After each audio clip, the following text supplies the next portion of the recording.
Good morning. Good morning and welcome to the CRTPO June 6th, 2024 meeting. The time is now 10:01 and we will begin. We'll start with introductions at the table to my left. Tracy Howe, pedestrian focus. Heather Maloney, Town of Huntersville. Aaron Tucker, Town of Cornelius. Jerry Ashley, City of April. Eric Martin, Town of Morrisville. Emily Hines, Village of Wesley Chapel. Todd Hunt Singer, Indian Trail. Bjorn Hansen, Union County. Megan Green, Mecklenburg County Air Quality. Roger Castillo, NCDOT, Transportation Planning Division. Justin Russell, Town of Stallings. Alex Schoenberry, NCDOT Integrated Mobility Division. Andrew Ventresca, Town of Trotman. Travis Johnson, CRTPO. Liz Babson, City of Charlotte. Candace Roy, Charlotte Planning. Dan Lever, City of Charlotte General Services. Diane Thomas, Public Health Focus Area. Anil Panikkar, NCDOT Division 12. James Kelly, Town of Waxhaw. Andrew Golden, Town of Davidson. Emma Stogner, Charlotte Area Transit System. Sean Epperson, NCDOT. Dana Sujenki, Town of Matthews. Steve Fry, Town of Mint Hill. And now we'll move into the audience. Start with Judy. Judy Deller, CRTPO. Brady Feekley, Kinley Horn. Thomas Shirley, Kinley Horn. Ellen Meyer, Town of Marshall. Tammy Weckerly, Town of Mooresville. Warren Cooksey, Turf Thorn. Scott Miller, NCDOT. Robert Baskerville, DOT. Ray Bravo, On and Co. DOT 10 and NCDOT. Beginnings with NCDOT. Andy Grimsby, Central Line Regional Council. Neil Berg, CRTPO. Justin Farrell, Charlotte DOT. And Digital Item. Jennifer Stafford, CRTPS. Theo Thompson, CRTPO. Paul Benton, CRTPO. Jason Burgett, Con Basin. David Heath, Town of Hunterville. CRTPO. Royal CRTPO. All right. And again, welcome everyone. We'll start with our first item. May I have a motion to adopt today's agenda? And thank you. You got it. They did it fast. All those in favor say aye. Any opposed? That carries unanimously. Next, we'll move into our consent agenda. Today, we have 3 items. May I have a motion for the approval of the May 2nd, 2024 TCC minutes, the 2024-2033 TIP amendments, and the CATS 2024-2033 TIP amendments? Second.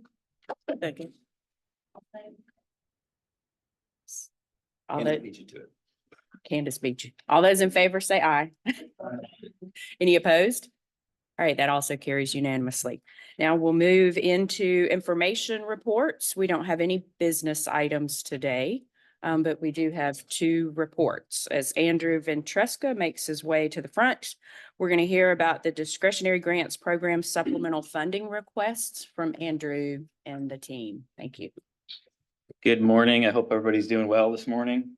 This is a report on our spring call, which is for supplemental funding or overages on current projects that we have with our discretionary program. This is for information only.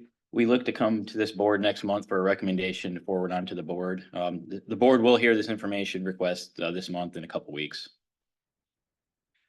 This is the discretionary funding available for 2024. As you can see, we've got about $40 million available with an additional $535,000 we're hoping for the CRP funds. So we're asking, we've got 40,700, basically we've got 40,700,000 available. The spring call is a shortfall only. This chart kind of shows the amount that's been requested over the years for the last 5 years. As you can see, we've been somewhere between 3 and 4 from 2020 to 2023. This year, we're almost double that with the request, and I'll go through the request on the next slide. The 2 projects that we've had requested additional funding, one is downtown Waxhaw pedestrian and bicycle enhancements. They're asking for a little bit over $100,000. And the second one is the Torrance Chapel and West Catawba Avenue project with the town of Cornelius. This one, as you can see, is quite a bit more expensive. It's almost $8 million. So the total ask this time around is 7.8 or closer to 7.9 million. The next steps, again, this will go in front of the board for information only. We will bring this back to this board for a recommendation next month. And then July 17th, we'll bring it to the Cartwheel board again for their final approval. A couple little things about this. POC did talk quite a bit because the Cornelius project is a little bit on the expensive side for the shortfalls. We can field questions if we have any. Aaron's here and he can help answer some questions. Ultimately, the POC did recommend to move forward and fund both these requests. One, because the Cornelius, the request for Cornelius will only get more expensive if we sit on it. And one of the goals of the policy when adopted is to keep projects that have already funded moving. So that's a little bit of background with that. And second of all, with that $40 million we have, this is for both this call and the fall call coming up. So anything that we approve is taken out of that pot and will not be available in the call in the fall. So that's something you want to keep in mind. But with that, that's the end of the presentation. So I'll open it up for any questions. I just wonder, when did these projects first request funding? How long have they been rolling? You're asking when they first requested funding? Yeah, when the first start date, like how, it's not surprising at all that they need additional Sure. funding. I just wonder, have they been in for 5 years or how long have they been sitting? Did you want to break down that, Aaron? Yeah, so the Torrance Chapel project, I mean, it's been around for quite some time. I think 2018 is really when that project officially started, but really before that with some UPWP planning studies. And then, of course, in 2020 with the shortfalls, the entire state shortfall, it kind of got put on pause a little bit.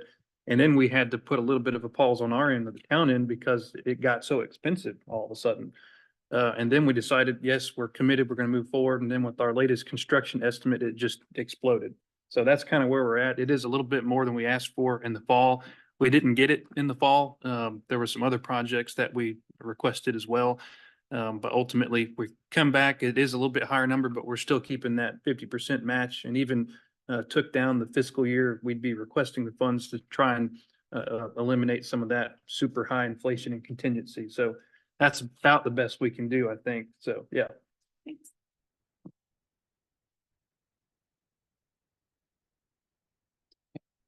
Same question for Waxaw. Sure. So update on the Waxhaw project. We are currently in the warranty period. Construction has been completed. So the ask is for shortfall funds to cover construction overages that are eligible for reimbursement. Awesome. Thank you.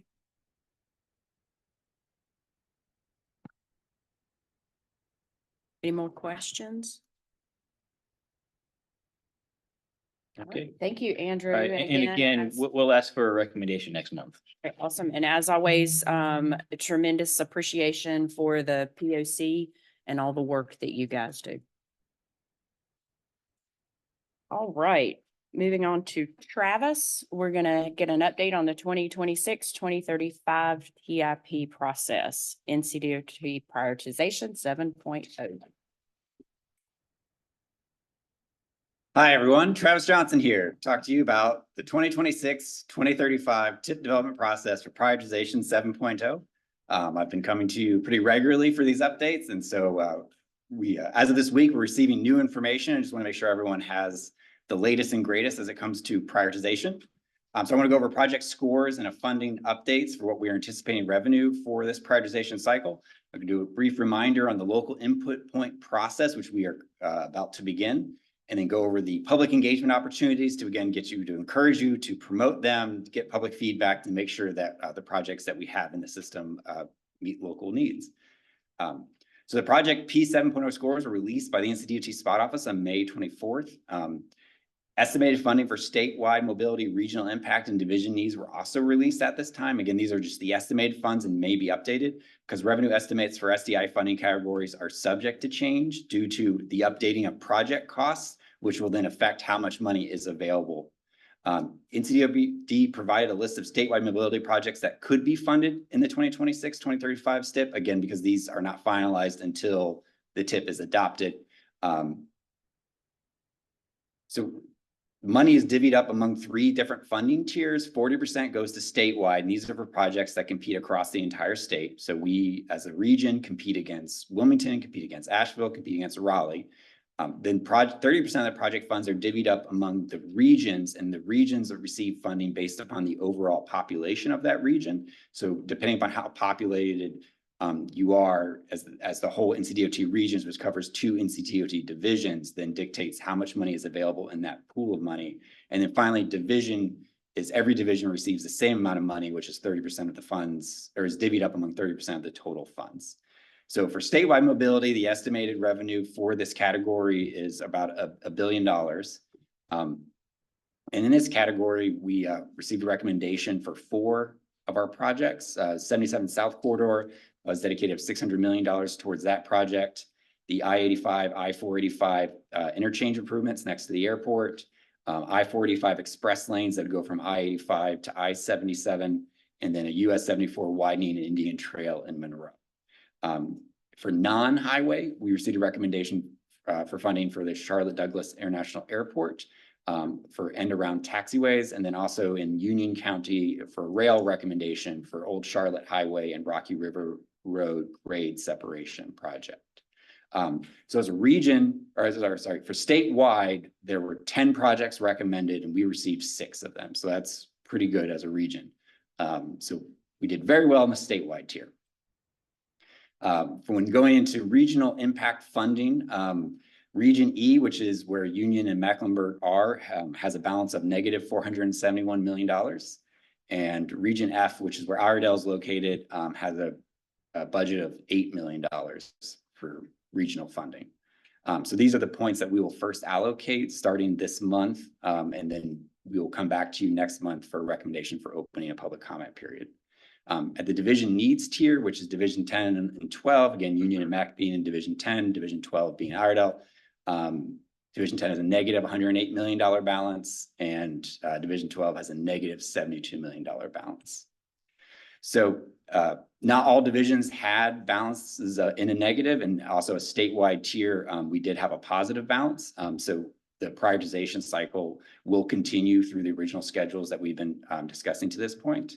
Because funding amounts are as of May 17, 2024, and can change due to updated project cost estimates, schedule changes for committed projects. To meet federal and state fiscal constraint requirements, the draft 2026-2025 for that STIP, schedule changes and delays could happen for committed projects to make sure that they fit into federal constraints for STI funding categories with negative values. And then scheduling changes for committed projects may also need to occur in funding categories with a positive value. So again, projects will be changing. We're receiving the information as you're receiving the information. So we're bringing it to you as soon as we know. So as soon as we know more information, we'll share this with you.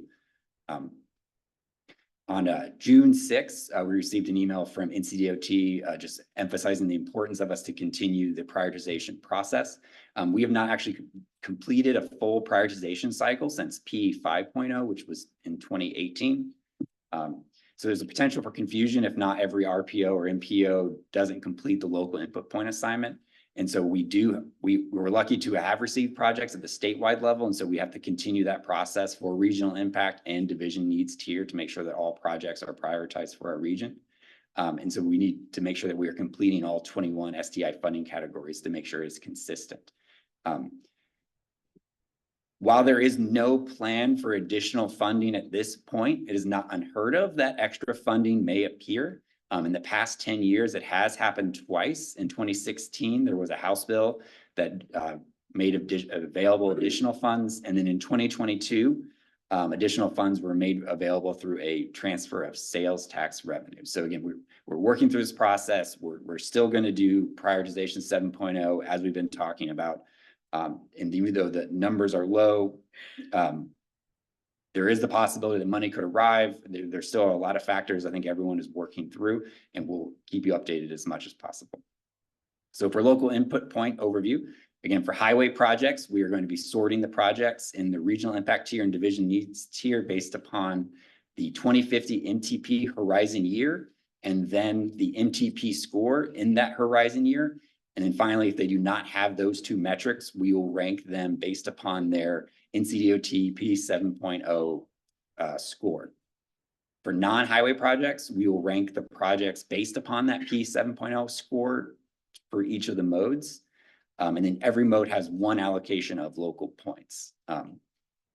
The P 7.0 subcommittee, as made up of member jurisdictions across the region, they'll be the ones joining us virtually next week to go through the regional impact and then eventually the division needs tier. And so again, we're just going to follow that process to prioritize the project. Oops, I hit twice.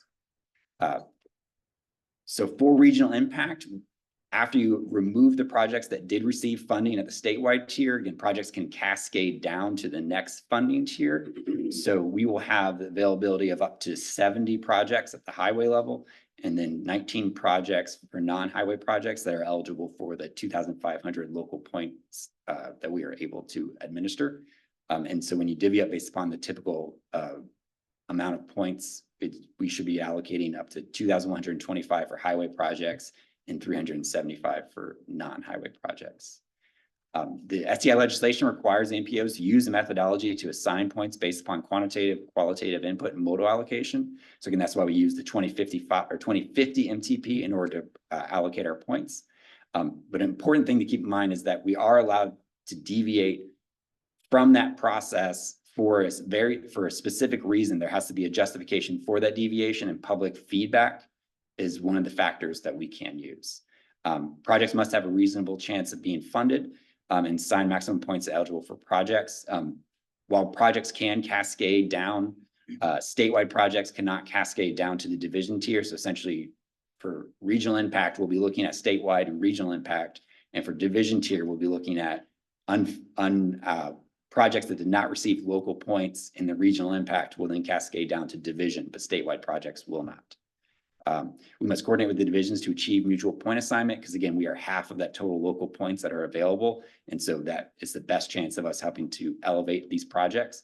And again, the board may divert recommendations based upon public comment and public feedback, which is why we're going to look to you to help us get the word out on these projects and make sure that we get as much feedback as possible.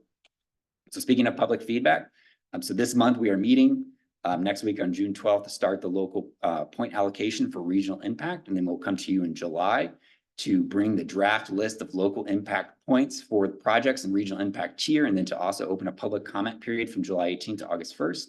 We will then come back to you in August to get a recommendation to the board to approve the regional impact point assignment.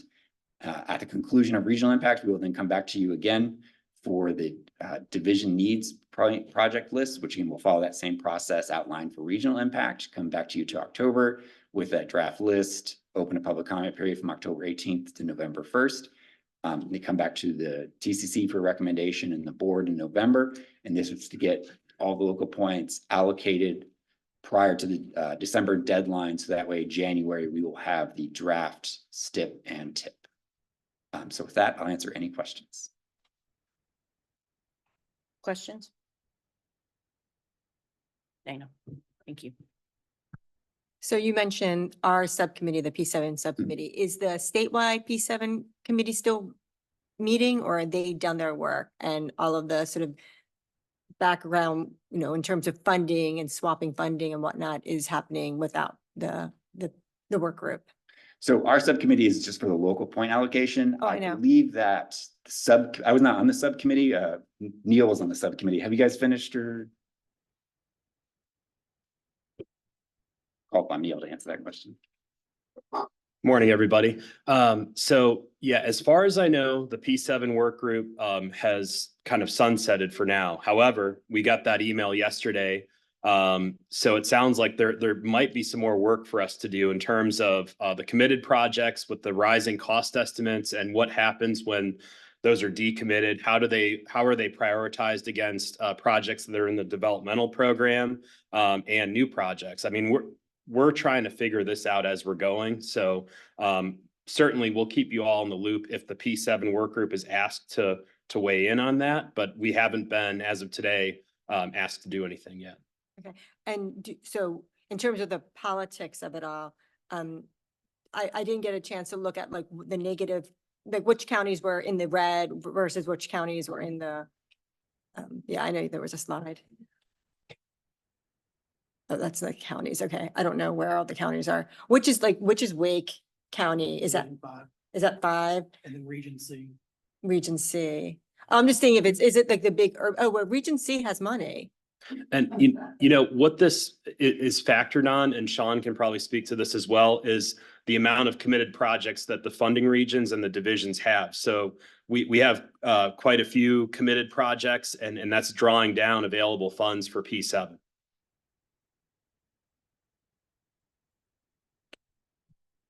Thank you. Any more questions? I will just encourage everyone, Dana, great questions. This is an important body of work that this group is responsible for. And so Travis, I don't know if you want to make a couple of comments about maybe opportunity to connect on the Wednesday meeting as yet another opportunity to continue to dig a little deeper into this information as we move it through the process. Yeah, and so we're just gonna, again, we'll do a local point, follow the process, and then we'll, as soon as we get more information, we'll be sharing that again. We're getting emails as of this week. So I'm sure this will look a little different by the time we get to the end of this process. Yeah, thank you. I got one more question. Oh, sorry. Go ahead, Bill. I mean, this is obviously not great news to see a lot of reds to say how much money is available after pausing the previous spot cycle. Is there any push or research from a statewide perspective to look at further phasing of projects or even opportunities for downscoping to provide more flexibility? Because we have these big projects that are just very just very large, and it reduces the flexibility to try and make things work from a fiscal constraint perspective. And yeah, I'll turn it. I believe that that's all being looked at, correction. I don't know how much is being looked at from a statewide standpoint, but it is an option. So you could take a project that's, 4 miles long and you split it into an A and B. And then maybe the A could stay on the, or pick one of them could stay, happening in the current schedule. If the project's going to be delayed, maybe the part of it could happen sooner than the other. De-scoping, again, what went through STI is kind of what we, if it says you're building a 4-lane divided roadway, you're building a 4-lane divided, you're building a 6-lane divided roadway, could we change the limits a little bit? A lot of times, limits say they go from point A to point B, and we tend to go past each one of those points to improve that intersection. Do you necessarily have to do that? No. There's negatives to that, is now all of a sudden your endpoints of your project may still be as congested today as they were beforehand. But that is a possibility. But beyond that, I think the de-scoping is probably less appealing than maybe splitting it to an A and B, or A, B, and C, A, B, C, and D. I mean, it depends on how long that project is and is there logical termini in between. Help me understand those numbers real quick. Are we looking at, like, when we do our fall call, you put the value of all the projects up there, and it says, okay, we had $50 million, but we called for 100, so -50. So is that -471 for Region E? Is that showing all the projects that were on the list, and we have a deficit of 471 if we wanted to fund them all? So this is I'll let Neil back, or from what I understand, this is if we were to build everything that was currently prioritized, that is in our list that we have said is in our tip and stip, we then currently would have -$471 million. Okay. And that's the current step. That's not what was submitted in 7.0. Right. That's what's funded and being and funded today, ignoring 7.0. Okay. And that's why my point about Raleigh, it's like, do they have that fewer projects than us? That's where I was going, Yeah, is like, why is there $1 billion Why are up they $1 there? billion? We can look into, we can reach out to NCDOT and get, Sorry. yeah. Would you mind? Because it's just, that seems interesting. Yeah, I mean, the good thing with the step now being an Excel spreadsheet, you could really easily just See sort what, it yeah. by Region E, divisions 5 and 6, and see. I can't speak for any of the other regions or divisions, but I know Division 10 has been really good about trying to keep our estimates updated. We recently went and looked at, we had a handful that we were required to update them every 2 years, at minimum every 2 years. We had a handful that were outside that 2 years, and we're working to get those updated. But I can't speak for the other regions and divisions if they've been as good about doing that. So there's a chance over the next couple months, Region C, as an example, may have a lot less available money as they get those estimates updated. Billion though? Yeah. I doubt it'll go down $1 billion. I don't know, but I can't speak for how good they have been doing about keeping those estimates updated. I would like to think that everybody across the state's doing as good of a job, and so there's a decent chance that they have been at least relatively good at it. So is it gonna go down by $1 billion? Probably not.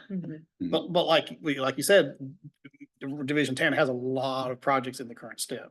And so the more projects you have, especially with cost increases, the harder it gets hit. Right. And again, these are numbers as of May 17th. Again, as we've said multiple, or as they've told us, assured us multiple times, these numbers are changing. I don't know if that's for the better or for the worse, but like. I know we've submitted updated costs since May 17th. Okay. And they didn't go down. They didn't go down. Every other division, every other region's done the same thing since May 17th. Right. You know, And is there any, so that 1.033 bill, is that redistributed across the entire state, or would Region C get better favor because they have whatever we want to call that savings on the board, or? So I'm sorry, the 1.3 billion? So the statewide mobility number that's, I guess, is the running balance of what's going on. Here. No, so the $1 billion is available for the statewide tier, which is the 40% of total funds. So that's only eligible for statewide projects. So that doesn't get redistributed anywhere. So that is just for statewide, in which, as we went through, we have 6 of the 10 projects that received funding for that 1.3 billion. Okay. Yeah.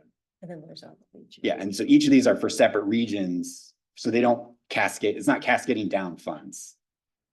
I was just curious where I was going with that was if you were a region that was in the black, do you get some sort of favor versus us that are in the red? No, so yes, the money doesn't redistribute. So 30% is distributed for the region, and that's based upon your population. So the funds you get is just the funds you get. People don't lose funds to go to another region. It's just that's your availability. So they will make decisions based upon which projects get prioritized, and then potentially which projects might get delayed because of this information, because they need to meet federal requirements for the budget. But money will not exchange between divisions or between regions. And again, the statewide is across the whole state. So that has already been proposed for uses. Okay. Yeah.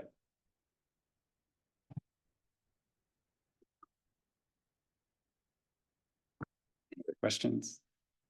Madam Chair, Yes.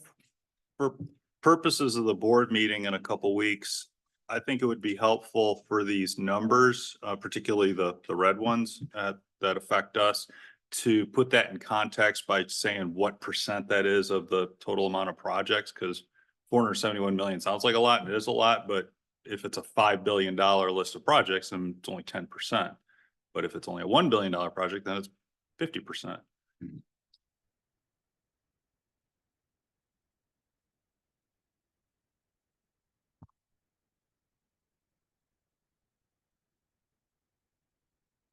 Good suggestion.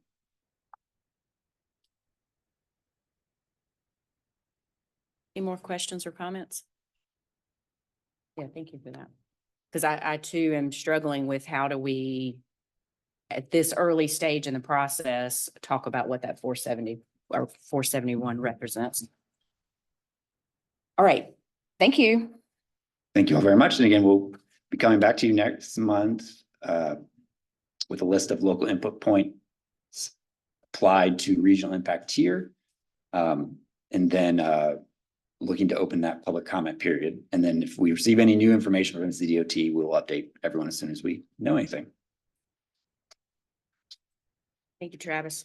All right, moving into our final section of our agenda. As always, you have updates for construction projects from Division 10 and Division 12 included in your agenda packets. Anil, you have an additional update for us today? We turn on your microphone. Thank you. Just one additional thing, just like what the MPO is doing, DOT is also going to have a public input period for the regional tier. It's going to run from June 17th to July 17th. And for Division 12, we're going to have an open house on June 27th from 4 p.m. to 6 p.m. at the Shelby Division office. So you can either email me any comments you have about any specific projects, or you can come to the open house. That's all I have, Madam Chair. All right, thank you. Alex, do you have anything? I do not. Okay. June. Jennifer knows. Curtis, you're up. That was quick.